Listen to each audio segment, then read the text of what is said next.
If there's nothing else from either side, this is what the court is going to do. Court is finding, What happens when both the defendant and the victim are on probation, both illegally drinking, and the victim actually wants his attacker to get less jail time?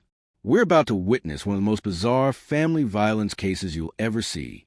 She's facing up to 10 years for violating her probation by assaulting her partner of 25 years. But here's the twist. Benjamin, the victim, is about to shock everyone in this courtroom with his testimony. This isn't your typical domestic violence case, and what he's about to say under oath will make you question everything about who's really at fault here. Let's dive in.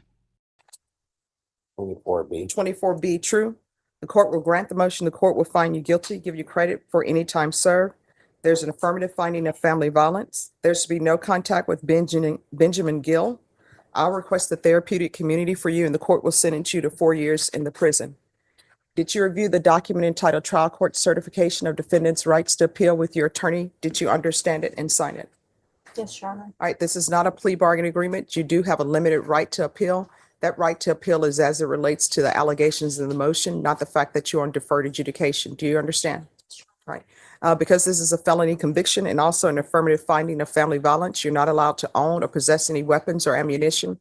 If you have a question over what a weapon or ammunition is, you'll need to speak to an attorney. Do you understand? All right, good luck to you. Thank you. Judge will give notice that we intend to All right, appeal the court's decision. okay.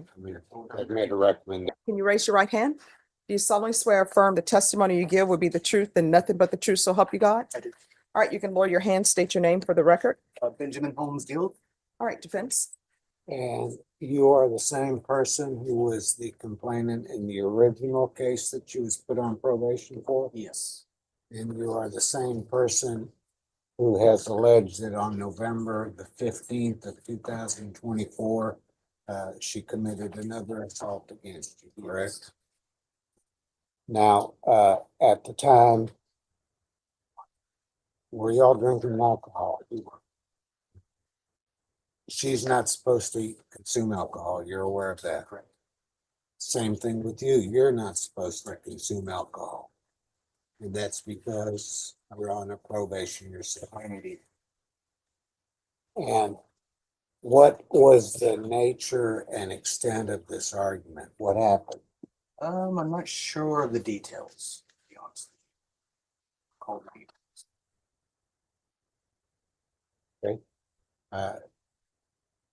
You were arguing with her? It's probably mutual. She was arguing with you? It was probably more me than. Hold up. Did he just say what I think he said? The victim just admitted under oath that he was probably more at fault in the argument that led to this assault. This is absolutely unprecedented. Benjamin just torpedoed the prosecution's case with 4 words. Probably more me. Let's break this down. Both of them were on probation. Both were drinking alcohol illegally. And now the victim is essentially taking responsibility for instigating the incident. He can't even remember the details because they were both intoxicated. This is a probation officer's nightmare scenario. 2 people on probation, living together, both violating their terms, getting drunk and fighting. The judge initially mentioned 4 years in prison. But watch what happens next when they ask Benjamin about the 2-year recommendation. His response is going to blow your mind. You understand that the state is recommending a sentence of 2 years. Are you amenable to that, or would you accept that? Define amenable. Well, are you happier than the court saying, no, I'm not going to accept that offer and sentence her up to 10 years? I would rather that not happen. I would rather she get less than 2 years. How long have you and she been together? On and off for. She's been down here for 8 years. We've been acquaintances for 20 years, 20 plus years, 25 years. And I'll pass the witness. All right, any questions? I have no questions. All right, thank you. All right. This case just shattered every expectation of a typical family violence hearing. Let's recap this absolutely wild sequence of events. A woman on deferred adjudication violated her probation by allegedly assaulting her partner Benjamin. But here's where it gets crazy. Benjamin, also on probation, admitted both of them were drinking illegally, couldn't remember details of the incident, confessed he was probably more at fault, and actually wanted his attacker to get less than 2 years in prison.